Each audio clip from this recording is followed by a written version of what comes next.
So, good morning, students. So, today we are going to discuss the implementation of a decision tree algorithm by using Python. ठीक है, तो किस तरीके से इसकी कोडिंग की जाएगी और किस तरीके से ट्रेन किया जाएगा मॉडल को, किस तरीके से टेस्ट किया जाएगा मॉडल को, that we are going to discuss in this lab session by using decision tree.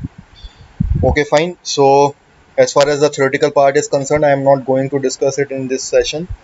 So if you are really want to know what do you mean by the decision tree machine algorithm, or if you want to know the basics, then you can go back to my videos in which I have already discussed the theoretical part of decision tree. What do you mean by Gini index, or what do you mean by entropy, how we have to divide the data set into the tree, किस तरीके से मेरे को root node निकालना होता है, किस तरीके से मेरे को ट्री बनाना होता है, that everything I have explained in the theoretical part. In this implementation part, we are going to take a one data set which is a iris data set. Iris एक plant है, ठीक है, उसका sepal length और petal length और sepal width और petal width के base पर हम लोग ये डिसाइड करेंगे कि वो कौन सी स्पीशीज़ का है. ठीक है, तो बेसिकली जो आइरिस फ्लावर है, तो आइरिस फ्लावर के 4 या शायद 3 स्पीशीज़ होते हैं, वो हम देखेंगे अभी मैं आपको दिखाऊंगा. तो उसके अंदर क्या कोरिलेशन है, किस तरीके से इनपुट वेरिएबल्स होने वाले हैं, क्या मेरा आउटपुट वेरिएबल्स होने वाले हैं, कौन कौन सी मेरी लाइब्रेरी मैं यूज़ करूँगा. ठीक है, वो सारा पार्ट अब आज हम लोग इस डिसीजन ट्री एल्गोरिथम में देखेंगे, और उसके बाद उनका कोरिलेशंस देखेंगे वेरिएबल्स का. ठीक है, और फिर हम लोग बिल्ड करेंगे डिसीजन ट्री मॉडल को, और उसके बाद हम एक्यूरेसी चेक करेंगे by training the model and by testing the model. ठीक है, और at the end I will show you the graph. इसके अंदर पूरा ग्राफ भी बन के आ जाता है, तो मैं आपको ग्राफ भी दिखाऊंगा इसके अंदर किस तरीके से ग्राफ को बनाया जाता है. ठीक है, तो first of all let's talk about the libraries. हमें क्या क्या लाइब्रेरीज हमें अपने यूज़ करनी है वो हम देख लेते हैं. तो सबसे पहले मेरे को वही as we all know pandas and numpy and matplotlib and seaborn. So these are the basic libraries which we are going to import it. ठीक है, किसी भी मशीन लर्निंग के अंदर हम लोगों को ये सारी चीज़ें इंपोर्ट करनी पड़ती हैं. तो पांडास को मैंने पीडी लिखा है, नम्पाई को मैंने एनपी से डिनोट किया है, matplotlib.pyplot को plt से, और seaborn इज एसएनएस. ठीक है, seaborn is also a part of matplotlib, जिसमें कि हम लोग विजुलाइज कर सकते हैं रिलेशनशिप. मैंने आप लोगों को बता ही दिया था. फिर उसके बाद हमने कुछ और प्री प्रोसेसिंग यूज़ किया है, जैसे कि हमने पिछले उसमें हमने डमीज़ यूज़ किए थे. इस बार हम लोग sklearn डॉट प्री प्रोसेसिंग एक मॉड्यूल होता है, उसके अंदर लेबल एनकोडर हम यूज़ करेंगे, क्योंकि इसमें जो हमारा y वेरिएबल है, मतलब जो मेरा इंडिपेंडेंट वेरिएबल है, वो टेक्स्ट फॉर्म में, ऑब्जेक्ट फॉर्म में, तो मुझे उसको चेंज करना पड़ेगा, मुझे उसको कोडिंग देनी पड़ेगी. तो एनकोडर फॉर्म में मैंने उसको चेंज किया है. ठीक है, उसके बाद ट्रेन टेस्ट स्प्लिट. तो किसी भी जब मैं स्प्लिट करता हूँ, आप लोगों को पता ही है डेटा सेट को we have to split it into training data set and the test data set. तो उसके लिए हम लोग एक मेथड को यूज़ करते हैं which is known as train test split, जो कि sklearn dot model underscore selection में होता है. ठीक है, तो sklearn यहाँ पे डॉट प्री प्रोसेसिंग होती है. दो तरह के sklearn होते हैं, एक तो sklearn preprocessing for cleaning the data या प्री प्रोसेसिंग द डेटा. उसके बाद sklearn dot model underscore selection में हम train underscore test underscore split लेते हैं. तो ये 80-20 के जैसा भी आप चाहें वैसे एक एक कॉमन प्रैक्टिस यही है कि हमें 80-20 का स्प्लिट करना होता है. आप चाहे 70-30 का भी ले सकते हैं, लेकिन ट्रेनिंग में हमें ज़्यादा परसेंटेज रखना होता है, टेस्ट में कम रखना होता है. फाइन. उसके बाद हम लोग बात करते हैं sklearn डॉट ट्री. तो ये sklearn के अंदर एक ट्री, कौन सा मॉडल हमें यूज़ करना है. तो ट्री हम लोग मॉडल यूज़ करने वाले हैं, जिसके लिए हमने यहाँ लिखा है डिसीजन ट्री क्लासीफायर. तो ये क्या करेगा, डिसीजन ट्री क्लासीफायर है, ये देख सकते हैं आप, ये इसका फंक्शन है. ठीक है, जिसके अंदर गिनी है, बेस्ट क्या होने वाला है, उसके अंदर मैक्सिमम डेप्थ कितनी है, ये सारे इसके पैरामीटर्स हैं जो कि हम यूज़ करते हैं डिसीजन ट्री क्लासीफायर के अंदर. ठीक है, गिनी एंट्रोपी है, ये सारे के सारे इसके अंदर पैरामीटर्स होते हैं. तो हम कौन कौन से पैरामीटर्स यूज़ करेंगे, बेसिकली हम लोगों को x और y के बीच में रिलेशनशिप देखना है. तो मल्टीपल मेरे पास वेरिएबल्स होने वाले हैं, तो वो भी मैं एक बार देखूंगा. ठीक है, फाइन. उसके बाद मैं यहाँ पे मैट्रिक्स चेक करूँगा. ठीक है, ये पार्ट अभी मैं आप लोगों को बाद में समझाऊंगा what do you mean by confusion matrix और what do you mean by classification report. ठीक है, तो इसको हम डिटेल में पढ़ेंगे बाद में, अभी आप इसको स्किप कर सकते हैं। उसके बाद ट्री बनाने के लिए sklearn डॉट ट्री के अंदर प्लॉट अंडरस्कोर ट्री होता है, तो ट्री भी हम पूरा का पूरा बना सकते हैं। किस तरीके से ट्री मेरा बन के आया है तो वो भी पाइथन के अंदर होता है। तो प्लॉट ट्री का ये डिसीजन ट्री, उसके अंदर पार्ट है, फीचर नेम क्या है, इस तरीके से प्रिसिशन कितना है, ये सारा का सारा हम ट्री को प्लॉट कर सकते हैं जब हम ग्राफ बनाएंगे, जब इसका काम आएगा प्लॉट अंडरस्कोर ट्री का। तो आप ये ध्यान रखिएगा कौन कौन से हम लोगों ने लाइब्रेरीज इसमें याद इंपोर्ट करी हैं। ठीक है, तो सबसे पहला काम मुझे क्या करना है, तो सबसे पहले काम first I will execute this line, जिससे कि सारी की सारी जो लाइब्रेरीज हैं वो मेरी इंपोर्ट हो जाएं। ये सारी इंपोर्ट हो गई हैं। अब मुझे क्या करना है, सबसे पहले डेटा सेट को रीड करना है। देखिए स्टूडेंट्स, मैं आप लोगों को डेटा सेट, आप चाहें तो कैगल या फिर यूसीआई डेटा रिपोजिटरी से आप लोग इसको डाउनलोड कर सकते हैं। वैसे by default SNS dot load underscore data set के अंदर जब आप आइरिस लिखेंगे तो ये एक एसएनएस के अंदर लोड अंडरस्कोर डेटा सेट नाम का एक मेथड होता है, जिसमें बाय डिफ़ॉल्ट डेटा सेट जो है पाइथन ने एक फैसिलिटी दी हुई है कि वो डेटा सेट बाय डिफ़ॉल्ट है हमारे पास। तो आप लोगों को उसको डाउनलोड करने की ज़रूरत नहीं है, आप लोग सीधे लिखेंगे SNS dot load underscore data set. ठीक है, तो जो भी डेटा सेट आपको चाहिए, कुछ डेटा सेट होते हैं जो बाय डिफ़ॉल्ट होते हैं पाइथन के पास, तो आइरिस उसमें से एक है। तो आपको कुछ नहीं करना, आपको CSV वगैरह कोई डाउनलोड नहीं करनी है, आप direct df equals to SNS dot load underscore dataset और डबल कोट में आप आइरिस लिखेंगे, आपका डेटा सेट जो आइरिस का है वो अपलोड हो जाएगा। ठीक है, उसके बाद मैं क्या कर रहा हूँ, हेड मतलब कि पहले 5 जो एंट्रीज हैं वो मैं देखना चाह रहा हूँ, तो वो मेरे को इसके अंदर देख जाएंगी। ठीक है, तो मैंने यहाँ पे क्या करा है कि आइरिस का जो डेटा सेट है उसको df नाम के वेरिएबल में स्टोर कर दिया है, और उसको देखने के लिए मैंने क्या लिखा है, df डॉट हेड। तो हेड एक मेथड है जो कि पांडास में काम में आता है, और इसको जैसे ही मैं एग्जीक्यूट करूँगा तो let's see what will happen.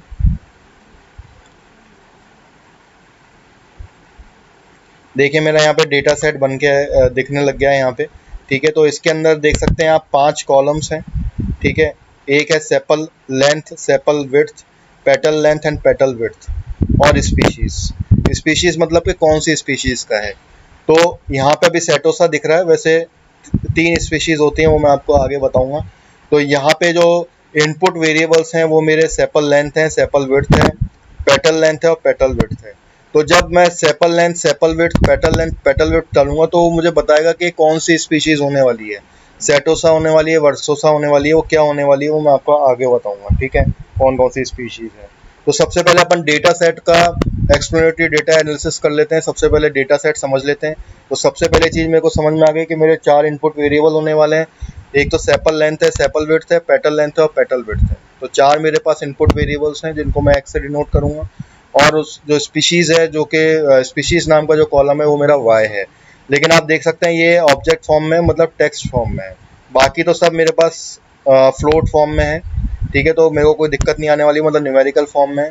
लेकिन मेरे को स्पीशीज़ में आएगी प्रॉब्लम, तो मुझे इसको करना पड़ेगा। इसके लिए मैंने लेवल एनकोडर नाम का जो लाइब्रेरी है और मॉड्यूल है उसको मैंने अपलोड कर दिया है, मतलब इंपोर्ट कर लिया है। तो मेरे को कोई दिक्कत नहीं आने वाली, मैं उसको यूज़ करूँगा। आप देखेंगे किस तरीके से हम उसको यूज़ करेंगे। ठीक है, उसके बाद मुझे यहाँ पे चेक करना है कि मेरे पास कोई NaN तो नहीं है, मतलब कोई रॉन्ग वैल्यूज़ तो नहीं है मेरे पास, तो वो सब मेरे को चेक करना होगा। तो हम एक एक करके सारी चीज़ चेक करेंगे। तो सबसे पहले हम चेक करेंगे कि शेप कितनी है, मतलब नंबर ऑफ़ कॉलम्स। तो मुझे पता है यहाँ पे 1 2 3 4 5 कॉलम्स हैं, लेकिन नंबर ऑफ़ रोज़ कितने हैं वो हमें देखना है। तो यहाँ पे आप देख सकते हैं कि 150 रोज़ हैं मेरे पास और 5 कॉलम्स हैं। तो 150/5 की मैट्रिक्स है, या इंडेक्सिंग 0 से चालू होती है, तो ये 0 1 2 3 है। ठीक है, तो टोटल मेरे पास 150 रोज़ हैं और 5 कॉलम्स हैं। ठीक है, कोई दिक्कत नहीं है। अब मैं सबसे पहले यहाँ पे इन्फो चेक कर लेता हूँ। इन्फो से मुझे ये पता चल जाता है कि कोई इसके अंदर NaN तो नहीं है। ठीक है, और इनके डेटा टाइप्स क्या हैं वो मुझे पता चल जाएगा। तो लेट्स एग्जीक्यूट दिस कमांड।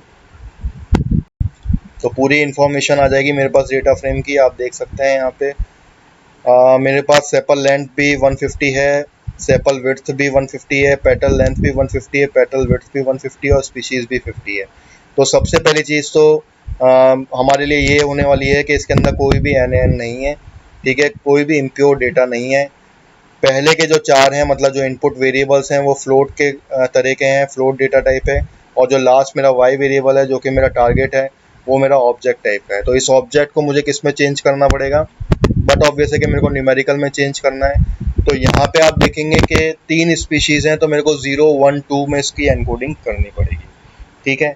वैसे तो आप इस इन्फो को भी देख के ही बता सकते हैं कि इसके अंदर कोई भी NaN नहीं है, लेकिन फिर भी अगर आप देखना चाहें तो df डॉट इज नल एक मेथड है, डॉट एनी अगर कोई होगा तो वो आपको बता देगा। तो लेट्स एग्जीक्यूट दिस। तो ये आप देख सकते हैं कि सेपल लेंथ में कोई नल नहीं है, सेपल विड्थ में भी कोई नल नहीं है, सारे के सारे फॉल्स आ रहे हैं। दैट मीन्स कि आपका NaN पॉइंट ऑफ व्यू से कोई इम्प्योर डेटा नहीं है मेरे पास, ठीक है। तो मुझे उसको प्योर करने की ज़रूरत नहीं है। अब मैं डेटा सेट को समझ लेता हूँ by using the describe method. तो मैं यहाँ पे डिस्क्राइब मेथड को देखता हूँ कि क्या मेरा जो है जो डेटा सेट है वो क्या बताता है। Let's see. फाइन, तो काउंट्स मेरे पास सारे 150 हैं, कोई दिक्कत नहीं है। मीन आप देख सकते हैं, मीन 5.8 है इसका, 3.05 है सेपल विड्थ का। आप देख सकते हैं सबसे पहली चीज़ कि इसमें सिर्फ 4 कॉलम ही आ रहे हैं, जबकि मेरे पास 5 थे। ऐसा क्यों हो रहा है, इसका रीज़न मैं आप लोगों को बता चुका था लास्ट लेक्चर में। आप लोग मुझे कमेंट सेक्शन में बताएंगे कि इसमें 4 ही कॉलम्स क्यों आ रहे हैं, 5 कॉलम क्यों नहीं आ रहे, जबकि मेरे पास कितने 5 कॉलम हैं, ठीक है। तो यहाँ पे 5 कॉलम क्यों नहीं आ रहे हैं वो आप मेरे को कमेंट सेक्शन में लिख के बताएंगे कि ऐसा क्यों हो रहा है। फाइन, तो अब हम आगे बढ़ते हैं। तो यहाँ पे मीन कैलकुलेशन किया हुआ है, 5.8 है, सेपल लेंथ का 3.05 है, 3.75 है एंड 1.19 है, ठीक है। स्टैंडर्ड डेविएशन भी सही है, तो यहाँ पे कोई प्रॉब्लम नहीं आने वाली है। जो मेरे डिस्ट्रीब्यूशन ऑफ डेटा पॉइंट्स हैं वो क्लोज टू मीन है, तो मेरा स्टैंडर्ड डेविएशन भी काफ़ी अच्छा है। मिनिमम वैल्यू देख लेते हैं। मिनिमम वैल्यू सेपल लेंथ में काफ़ी अच्छी खासी हैं, ठीक है। तो इसमें कम है, और सेपल लेंथ और सेपल विड्थ में बहुत कम है, ठीक है। 25 परसेंटाइल अगर मैं देखूं तो 5.1 परसेंटाइल जो सेपल लेंथ का है वो 25% में आता है। विड्थ का 2.8 का आता है। 25 परसेंटाइल जो है मेरा पार्ट सेपल विड्थ का वो 2.8 है। पेटल लेंथ और पेटल विड्थ 25% में कम है। 50% में सेपल लेंथ काफ़ी अच्छी खासी है, ठीक है, और सेपल विड्थ भी अच्छी है। यहाँ पे पेटल लेंथ बहुत अच्छी बढ़ गई है 50% डिस्ट्रीब्यूशन में। तो 50% जो मेरा परसेंटाइल का जो डिस्ट्रीब्यूशन आएगा, मैं आपको अभी ये विजुअलाइज भी करके दिखाऊंगा कि किस तरीके से आ रहा है, ठीक है। तो आप यहाँ पे देख सकते हैं कि 50% मतलब मैं अगर इसकी मीन की बात करूँ तो मीन में काफ़ी अच्छा खासा मेरे को डेंसली दिख रहा है पेटल लेंथ, लेकिन पेटल विड्थ मेरे को बहुत कम दिख रही है। यहाँ पे पेटल विड्थ जो है सबसे ज़्यादा मैक्सिमम साइड पे दिख रही है 2.5 में, ठीक है। मैक्सिमम साइड में ये सारी चीज़ें सेपल लेंथ है आपकी, पेटल लेंथ है, वो काफ़ी ज़्यादा दिख रही है। तो 5 पॉइंट समरी भी इसकी अच्छी है, 5 पॉइंटर समरी भी इसकी अच्छी है, ठीक है, फाइन, तो कोई दिक्कत नहीं है। इसी चीज़ को मैं आपको विजुअलाइज करके भी दिखाऊंगा, इसका आपको एक डिस्ट्रीब्यूशन दिखाऊंगा। एक नई चीज़ आपको बताऊंगा मैं, पेयर प्लॉट बोलते हैं जिसको हम, जो कि SNS में काम में आती है। लेकिन उससे पहले हम लोग कोरिलेशन भी देख लेते हैं कि किस तरीके का कोरिलेशन है इसमें।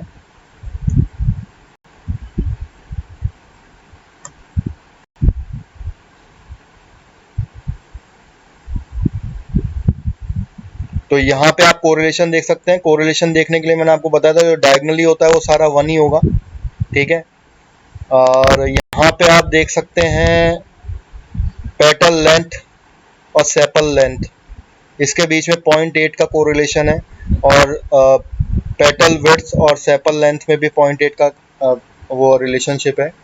लेकिन अगर मैं बात करूँ पेटल लेंथ और पेटल विड्थ की, आप देख सकते हैं बहुत ज़्यादा रिलेशन है इन दोनों के बीच में, काफ़ी पॉजिटिव रिलेशनशिप है, ठीक है, और बहुत अच्छा रिलेशनशिप है। और पेटल लेंथ और पेटल विड्थ मतलब ये दोनों जो हैं ये दोनों सेम ही हैं, चाहे मैं उसको पेटल लेंथ पेटल विड्थ कर लूँ या पेटल विड्थ पेटल लेंथ कर लूँ। तो पेटल लेंथ और पेटल विड्थ में मल्टी कोलिनियरिटी आ जाती है, ठीक है। अगर मैं इसको लीनियर रिग्रेशन से करना चाहूँगा तो इसमें मल्टी कोलिनियरिटी आएगी, और इसी वजह से इसकी एक्यूरेसी भी आपको बहुत अच्छी दिख रही होगी, ठीक है। मैंने आप लोगों को मल्टी कोलिनियरिटी बताई थी, आप इसको लीनियर रिग्रेशन से करके देखिएगा, आप लोगों की इसमें एक्यूरेसी बहुत ज़्यादा आएगी, लेकिन जो उसका रिजल्ट आएगा प्रेडिक्शन का वो बिल्कुल ख़राब आएगा, ठीक है।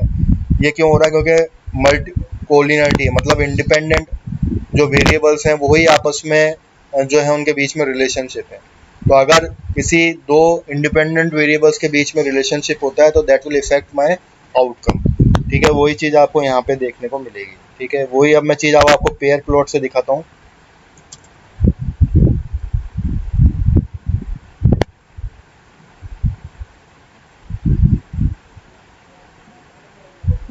तो पेयर प्लॉट एक एसएनएस के अंदर सी बॉन्ड के अंदर एक मेथड होता है।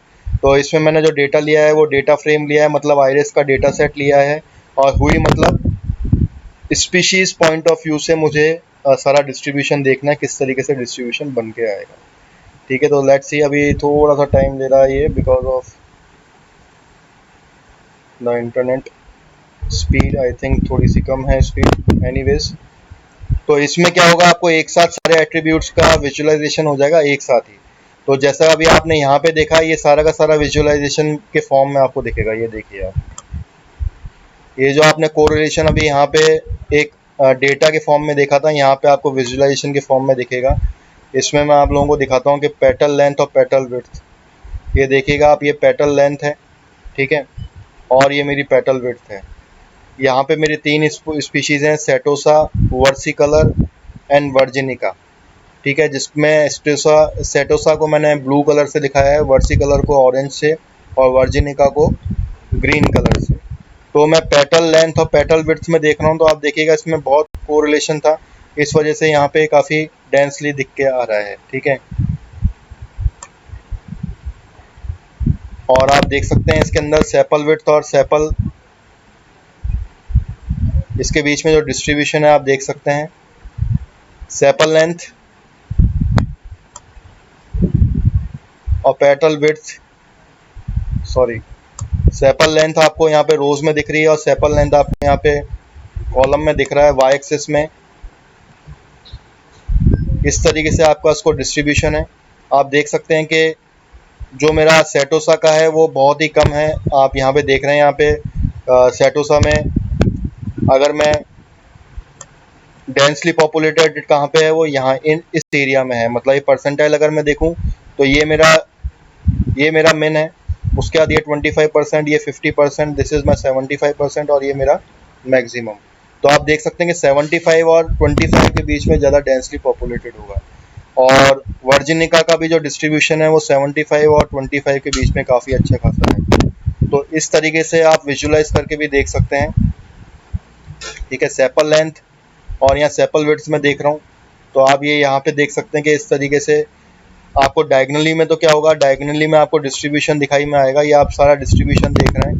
ठीक है, तो ये नॉर्मल डिस्ट्रीब्यूशन है। आप यहाँ पे देख सकते हैं पेटल विड्थ पेटल लेंथ में सेटोसा का जो है 75 और इसके बीच में ये डेंसली है, लेकिन 50% में बहुत कम है। तो इसको आप, जो मैंने आप लोगों को ऊपर जो हमने 5 पॉइंट समरी देखी है, इससे आप कोरिलेट करके देखिएगा, आपको ये समझ में आ जाएगा। ठीक है,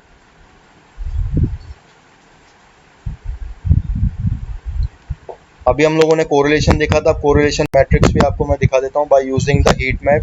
तो हीट मैप एक मेथड है, by using the heat map we can visualise the correlation among the input variables. तो आप देख सकते हैं इसमें कि पेटल लेंथ और पेटल विड्थ के बीच में काफ़ी अच्छा रिलेशनशिप है। तो इस चीज़ को ये बता रहा है, इस चीज़ को विजुलाइज करके भी हम देख सकते हैं, और यहाँ पे आप लोग डेटा में भी देख सकते हैं कि किस तरीके से पेटल लेंथ और पेटल विड्थ के बीच में कनेक्शन है। तो पेटल लेंथ और पेटल विड्थ जो है वो हाईली कोरिलेटेड है, और इस चीज़ का हमें ध्यान में रखना है। ठीक है, this results in the multicollinearity. Fine, तो अभी मैं मल्टीकोलिनियरिटी को यहाँ पे नहीं देख रहा हूँ, सिर्फ अभी हम लोग डिसीजन ट्री एल्गोरिथम को बिल्ड कर रहे हैं और उसको उसी पे काम कर रहे हैं। अभी हम लोग एक्यूरेसी और प्रिडिक्शंस, खाली हम प्रिडिक्शंस पे जा रहे हैं, अभी हम एक्यूरेसी चेक नहीं कर रहे हैं। ठीक है, अभी आप देखिएगा कि इसके अंदर जो आपकी एक्यूरेसी आएगी वो 100% आएगी। ठीक है, तो अब मैंने यहाँ पे क्या करा है, अब मेरे को यहाँ पे मेरा टारगेट को, जो मेरा टारगेट कॉलम है उसको अलग करना पड़ेगा, मतलब जो मेरी वाई सीरीज़ है उसको अलग करना पड़ेगा, और एक्स सीरीज़ को अलग करना पड़ेगा। तो एक्स सीरीज़ के अंदर मेरी पेटल लेंथ पेटल विड्थ है, सेपल लेंथ सेपल